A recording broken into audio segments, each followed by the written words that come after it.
Bueno, ahora hablaremos de lo que fue el periodo de reconstrucción nacional, el periodo que comprende a los años de 1920 a 1940. Aquí podemos ver este mapa cognitivo que resume este periodo de reconstrucción nacional. Por un lado tenemos los gobiernos de Adolfo de la Huerta, Álvaro Obregón y Plutarco Elías Calles, conocidos como el caudillismo. Luego tenemos un periodo de 6 años, conocido como el Maximato, en donde intervienen Emilio Portes Gil, Pascual Ortiz Rubio y Abelardo Rodríguez, quienes fueron cada uno de ellos por 2 años presidentes de la República. Y este periodo concluye al final con un periodo conocido como presidencialismo a manos de Lázaro Cárdenas. Entonces, primero que nada, hablaremos de lo que sucede luego de que Carranza termina su periodo en 1920. ¿Cómo lo termina? Bueno, porque en Sonora un grupo de políticos, entre ellos Adolfo de la Huerta, desconocen el gobierno de Carranza y generan el plan de Agua Prieta. Entonces, ¿qué es lo que sucede? Que ellos desconocen el gobierno de Carranza, se levantan en armas y Carranza sale huyendo de la Ciudad de México rumbo a Veracruz, pero en el camino es asesinado. En ese periodo de junio y noviembre queda como presidente interino Adolfo de la Huerta, que es a quien vemos en esta foto. Este periodo se ve inaugurado porque los que siguen se les conoce como el grupo de Sonora. ¿Qué es lo que sucede durante el gobierno de Adolfo de la Huerta? Bueno, se firma un convenio conocido como Convenio de Sabinas con Francisco Villa, en la que se da una amnistía. Francisco Villa decide a través de este convenio dejar las armas y a cambio recibe el rancho de Canutillo, que queda cerca de Parral, donde finalmente es asesinado en 1923. También se le da una pensión de acuerdo al grado de general. Y bueno, con este periodo se termina la rebeldía de Villa por completo. Esto sucede en el gobierno de Adolfo de la Huerta. Para noviembre de 1920 gana las elecciones Álvaro Obregón, y entre las medidas de gobierno que toma este personaje, también conocido como el Manco de Celaya, porque en una batalla que tuvo en Celaya contra las huestes de Francisco Villa, una bomba le arranca el brazo. Entonces se le conoce también de manera popular como el Manco de Celaya. Él busca la pacificación del país. También dentro de su gobierno trató de impulsar el desarrollo económico, inicia con el reparto agrario. En este sentido, el reparto agrario pues se refiere al reparto de tierras para campesinos. También hay un periodo de desarrollo de la industria y se crean organizaciones obreras, entre ellos el CROM y la Confederación General de Trabajadores. Se crea también lo que es la Secretaría de Educación Pública en 1921 a manos de José Vasconcelos. Y también se crea el Departamento de Bellas Artes. Esto es principalmente lo que sucede durante los 4 años que está en el poder Álvaro Obregón, 1920 a 1924. Por otro lado, en torno a las relaciones internacionales, Estados Unidos no reconoce al gobierno de Obregón. Al contrario, Estados Unidos pensaba que el gobierno de Obregón le estaba afectando los intereses petroleros que ellos tenían en nuestro país y por ende que todos sus intereses y su economía en torno al petróleo estaba en riesgo. Lo que sucede es que suspenden relaciones con México y no es hasta 1924 que se firma el Tratado de Bucareli, en el cual se determina que México respetará a Estados Unidos las propiedades de explotación que tienen en nuestro país y también que se le indemnizará por los daños causados. Todo esto, bueno, a lo largo de lo que fue la guerra de la Revolución Mexicana. Luego el Tratado de Bucareli, luego de que es firmado, entonces Estados Unidos reconoce al gobierno de Obregón.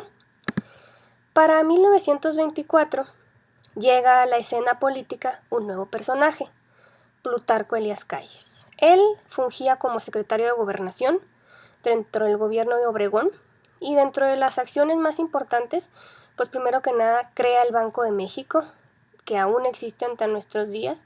Es el Banco Central que regula la economía, la macroeconomía de nuestro país, la moneda y la paridad con otras monedas del mundo.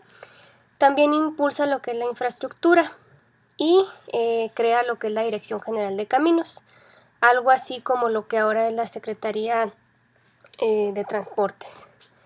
Y bueno, se construyen carreteras, presas y canales. Durante su periodo también hay un movimiento bastante grave, lo que se le conoció como la Guerra Cristera, que sucede de 1926 a 1929, y más que nada aquí se va el Estado en contra de las órdenes religiosas y del clero, y bueno, también se da una respuesta por parte de la Iglesia que lucha por lo que son las libertades religiosas.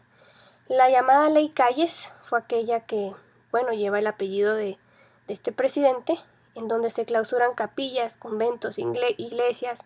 Durante este periodo hubo mucha persecución y hubo una masacre hacia la comunidad católica en México. Todo esto, bueno, pues termina en 1929, ya en el gobierno de Portes Gil, pero bueno, inicia en el gobierno de Plutarco Elías Calles. Este personaje, con todo y que gobernó de 1924 a 1928, logra extender su poder hasta 1934. Ya este periodo que sigue al gobierno de Plutarco Elías Calles se le conoce como el Maximato. ¿Qué es el Maximato? Con todo y que hubieron 3 presidentes, los que vemos reflejados aquí en este cuadro, de todas maneras el poder residía en las manos de Plutarco Elías Calles. Él decidía, organizaba, legislaba, aprobaba todo lo que sucedía en el país y prácticamente tenía como títeres a estos 3 presidentes que lógicamente pues no tuvieron mucha influencia directa en los acontecimientos del país. El primero de ellos, Emilio Portes Gil, estuvo en el poder de 1928 a 1930. ¿Por qué? Bueno, porque Álvaro Obregón de nueva cuenta se había postulado al poder, pero inclusive se hicieron modificaciones a la Constitución para que pudiera reelegirse. Acuérdense que Obregón estuvo del 20 al 24, pero bueno, en el Inter es asesinado y por ende entra como relevo Emilio Portes Gil. Durante la presidencia de Portes Gil se crea lo que es el Partido Nacional Revolucionario, que es algo así como un antecedente del PRI. Se termina también con lo que es la Guerra Cristera en 1929 y también a él le toca vivir de manera muy fuerte la crisis mundial que sucedía en el año de 1929, la cual afecta a la minería, el petróleo y la agricultura. Lo que sucede aquí también es que los mexicanos que estaban trabajando de manera legal en Estados Unidos fueron despedidos y al regresar a México pues crearon un fuerte desempleo. Después de Emilio Portes Gil sube al poder Pascual Ortiz Rubio, que fue candidato del PNR a la presidencia, y durante su gobierno se construyen carreteras, sobre todo un ejemplo es la que conecta México con Monterrey. Durante su presidencia, una de las cosas más importantes que sucedieron fue la redacción de la Doctrina Estrada. La Doctrina Estrada se llama así porque la redacta el que fuera secretario de Relaciones Exteriores en ese momento, Genaro Estrada, y es una doctrina que prácticamente resume la política exterior mexicana hasta el momento, en donde se determina que México rechaza la intervención a otros países y también se da el privilegio de enviar o retirar diplomáticos cuando lo considere conveniente. Y asimismo acepta que cada país tiene derecho a gobernarse con el sistema que mejor le convenga. También durante el gobierno de Pascual Ortiz Rubio se expide la Ley Federal del Trabajo, que aún se encuentra en vigencia en nuestros días, claro, con algunas modificaciones. Y hay algo que sucede muy curioso en el caso de Pascual Ortiz Rubio. Él renuncia al poder. Él renuncia a la presidencia, pues sabía que no tenía el control del poder ejecutivo, que quien estaba detrás de todas las decisiones era Plutarco Elías Calles y por ende él no quería continuar en el poder y no termina su mandato. Su mandato hubiera terminado en el 34, sin embargo, como él renuncia en el 32, quien queda en su lugar es Abelardo Rodríguez. Abelardo Rodríguez pues termina el periodo, dura hasta 1934 y durante su gobierno se crea el Plan Sexenal. También por otro lado se crea lo que es Petromex, que era una empresa que se encargaba de la explotación petrolera en nuestro país, y hay un cambio bastante importante durante el gobierno de Abelardo Rodríguez. Se modifica la Constitución para ampliar la presidencia de la República de 4 años a 6.